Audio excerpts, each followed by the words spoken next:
유튜브에 좋은 주식 찾는 법 검색하면 참 화려해요. 누구는 푸아가 몇 배 이하여야 한다고 하고, 누구는 재무제표 3년치를 꼭 보고 뜯어보라고 합니다. 또 어떤 고수는 HTS 들어가서 어느 수치 저 수치 꼭 봐야 한다고 하죠. 우리 같은 개인 투자자들 입장에서는 전부 다 기준이 다르고 따라하려다 보니 지칠 수밖에 없습니다. 그래서 오늘은 복잡한 거 다 치워버리고 딱 한 명의 이야기만 해보려고 합니다. 바로 영국의 워렌 버핏이라고 불리는 테리 스미스입니다. 테리 스미스의 원칙은 허탈할 정도로 간단한데요. 근데 그 심플한 방법으로 무려 60조 원을 굴리고 있습니다. 오늘 영상을 끝까지 보신다면 복잡한 지표 없이도 좋은 주식을 고르는 법은 물론이고, 내 소중한 돈을 갉아먹을 가짜 우량주들을 단 10초 만에 쓰레기통에 처박는 필터를 얻게 될 겁니다. 자, 그럼 바로 시작하겠습니다. 여러분은 차 살 때 뭐부터 보시나요? 디자인?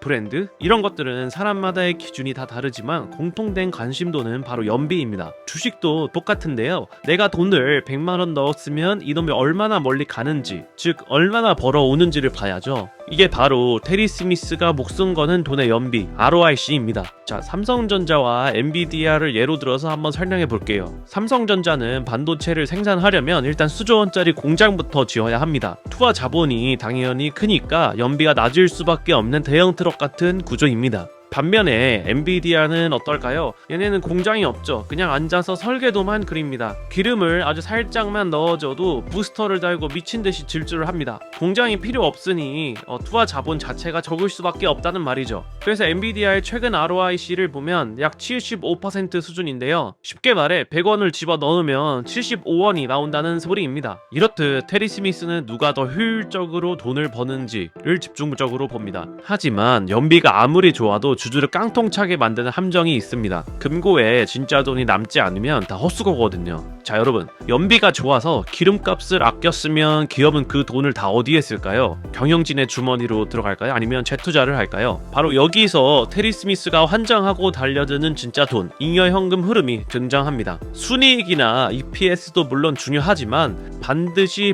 잉여현금 흐름도 같이 봐야 합니다. 순이익은 언제든지 왜곡이 될 수 있기 때문입니다. 반면 금고에 꽂힌 현금 흐름은 거짓말하기가 상당히 어려워요. 자, 삼성전자랑 엔비디아를 다시 볼까요? 삼성전자는 정말 위대한 트럭 같은 자동차예요. 돈을 억적같이 법니다. 근데 문제는 그 번 돈으로 다시 다음 세대 공장이라는 거대한 기름통을 채워 넣어야 합니다. 반도체를 팔아서 남긴 돈으로 또 수십조 원짜리 공장을 지어야 하니까 사이클에 따라서 정작 주주들한테 줄 진짜 남는 현금은 생각보다 적을 때가 많습니다.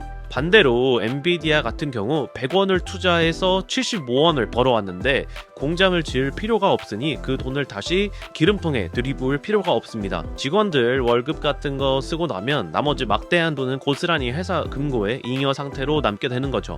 그리고 이 잉여 현금 흐름이 테리 스미스에게 바로 마법의 지팡이와 같아요. 이 돈으로 배당을 줘서 우리를 기쁘게 하거나, 아니면 기업 자체에서 자사주를 매입하거나, 아니면 또 다른 돈 잘 버는 회사를 쇼핑하듯 인수해버립니다. 실제로 엔비디아의 잉여 현금 흐름 사용처를 보면 번 돈의 절반을 자사주 매입으로 사용을 하고 있고요. 적은 부분을 인수에 사용을 하고 있습니다. 결국 높은 ROIC는 기업이 성장을 위해 쏟아부어야 할 통행료를 아껴줍니다. 그리고 그 아낀 돈이 바로 잉여현금 흐름이라는 알짜배기 수익으로 남게 되는 겁니다. 테리 스미스는 결국 착시를 일으키는 회계적인 이익보다 기업이 비즈니스를 끝내고 마지막에 손에 쥐는 순도 100%의 현금인 잉여현금 흐름에 집중했습니다. 자, 성능 확실한 슈퍼카 골랐고 금고에 현금 쏟아지는 것도 우리가 확인을 했어요. 그러면 이제 찾았다, 풀매수 때리면 될까요? 아니죠. 테리 스미스의 마지막 원칙, 비싸게 사지 말아다 남았습니다. 근데 여기서 어려운 가치평가 공식은 잠시 접어두고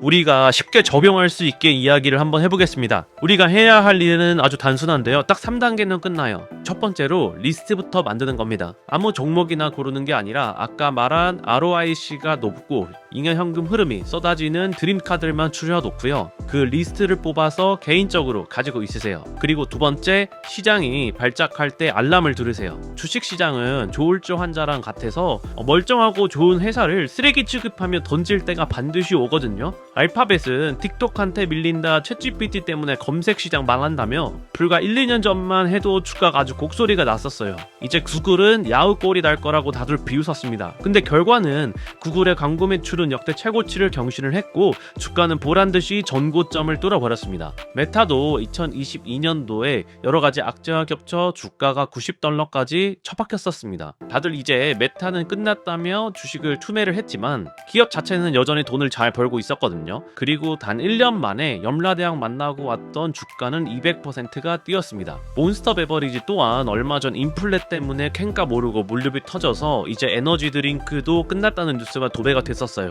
하지만 인플레가 꺾이고 이익이 회복되자마자 주가는 귀신같이 살아났습니다. 2026년 5월 지금 이 시점에도 에르메스나 페라리 주가가 많이 빠져 있는데요. 하지만 두 기업의 영업이익률은 여전히 높고 대기 명단은 여전히 몇 년치가 밀려 있습니다. 누군가에게는 바로 이 시점이 기회인 거죠. 성능 확실한 슈퍼카도 골랐고 세일 기간에 입장권도 잘 끊었습니다. 그럼 이제 뭐를 해야 될까요? 엔진 닦고 조이고 매일 광내야 할까요? 아닙니다. 그냥 아무것도 안 하면 돼요. 여기서 사업을 해보신 분들은 당연히 아시겠지만 잘 나가던 가게도 손님이 뜸할 때가 있고 정말 예상치도 못한 위기가 찾아올 때가 있습니다. 당연히 우리가 사고 있는 주식의 비즈니스도 똑같겠죠? 하지만 우리가 그런 연비 괴물들은 마치 살아있는 생물처럼 그 위기를 뚫고 나올 수 있어요. 생각을 해보면 전교 1등 하던 학생이 시험 한번 망쳤다고 갑자기 바보가 되나요? 아니죠. 걔들은 공부하는 방법을 알기 때문에 다음 시험에 다시 1등으로 복귀를 할 확률이 높아요. 그래서 여러분들이 할 일은 그저 그 괴물 같은 엔진이 복리의 마법을 부릴 시간을 벌어주는 것 뿐입니다. 시간이라는 땔감만 계속 넣어준다면 부는 알아서 축적이 될 겁니다. 자, 이제 결론입니다. ROIC 그리고 잉여 현금 흐름, 기업의 연혁, 그리고 세일 기간, 이 4가지 기준만 오늘 확실하게 기억하시면 됩니다. 이러한 기준들은 단순히 좋은 주식을 고르는 법을 넘어서 여러분들의 소중한 돈을 앗아갈 나쁜 기업을 걸러내는 가장 날카로운 걸음망이 될 겁니다. 매출은 느는데 ROIC가 처참하다? 그건 밑빠진 독에 물을 붓고 있는 중일 수도 있습니다. 이익은 낮다는데 잉여 현금 흐름이 마이너스다? 그건 장부상으로만 부자인 척하는 가짜 수익일 수도 있어요. 연혁은 짧은데 화려한 미래만 약속한다? 그건 검증되지 않은 도박일 수도 있습니다. 이렇게 테리 스미스가 말한 이 단순한 원칙들만 지켜도 여러분은 시장에서 마주칠 수많은 함정과 유혹에서 자유로워질 수 있습니다. 오늘 영상에서 이야기해드린 이러한 기준들이 여러분의 투자 지도에서 흔들리지 않는 북극성이 되었으면 좋겠습니다. 시청해주셔서 감사합니다.